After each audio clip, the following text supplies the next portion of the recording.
शर्म आ गई, आदत है मेरी कहा करूं। वो हमारे बीच में आदरणीय मेरे अंकल जी दिनेश नागर जी बैठे, वो कह रहे थे भी जो छोटे से दरिया को बना दे सागर, ऐसे हमारे दिनेश नागर। एक बार ताली हो जाए धन्यवाद। आइए, इन्हीं की फरमाइश है एक भजन की, वो भजन आपके बीच में सुनाऊं। उससे पहले एक बात याद आ गई मेरे। वो एक बार एक गांव में दो बूढ़े थे, बूढ़े, उन दोनों में शर्त लगी। एक बोला भाई मैं ज्यादा समझदार हूँ, दूसरा बोला मैं समझदार हूँ। दोनों में फैसला ना हुआ कौन सा समझदार है। अब दोनों ने सलाह मिलाई कि भाई तुम बस में बैठ लो और बस में बैठकर हरिद्वार चलेंगे, जो बिना किराया दिए बिना टिकट लिए हरिद्वार पहुंच जाएगा वो ही समझदार। एक बूढ़ा बस में आगे तो चढ़ लिया, डीटीसी में एक पीछे तो चढ़ लिया। अब पहले बूढ़े के पास में वो कंडक्टर आया, आगे बोला था वो टिकट। अब बूढ़े आदमी समझदार दिमागदार बहुत होया करता, उन्हें दिमाग लगाया, बोले भाई पिछाना नहीं मैं तेरे गांव का राम फड़े।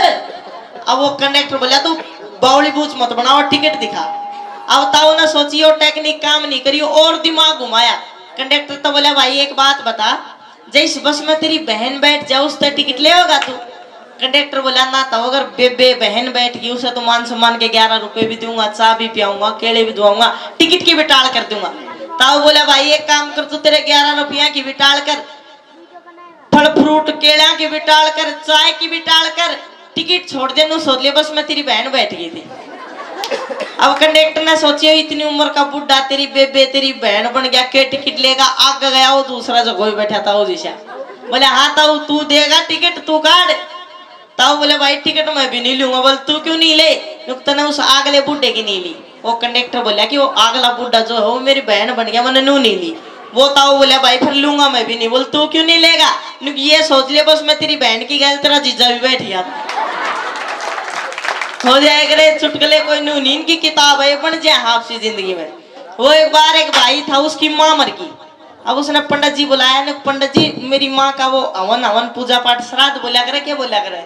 हाँ वो भागवत कथा करते वो कर दे, उसकी आत्मा ने मुक्ति मिल जाएगी।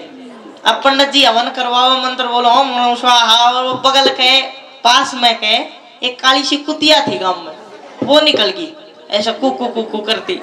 अब वो पंडित जी बोले भाई लड़के तेरी माँ तो मर गई पर बुरा ना माने, तेरी माँ की जो आत्मा है ना वही कुतिया में से।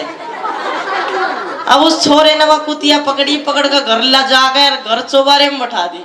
और अपनी घरवाली तो बोला भगवान ये कुत्ती नहीं सही हो मेरी माँ है, अरे इसकी सेवा करिए। अब उसकी घरवाली बेचारी सीधी सादी रोज कदे खीर कदे हलवा कदे चूरमा मोज आ रही कुत्ती की बढ़िया डाल।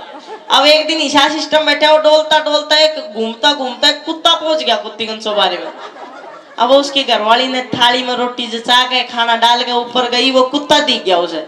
और थाली फेंक कर नीचे आ गई, गुस्से में भर गई, आके बोली घर वाले थे, बोली मैं ना देती तेरी माँ ने रोटी खाना। नु क्यों क्या बात होगी? बोलना अपनी माँ को अपने आप दे। बोले यार कोई बात भी हुई होगी। नुकाज तेरी माँ अकेली ना थी, आज तेरा बाप भी पास में बैठा था। आइए एक भजन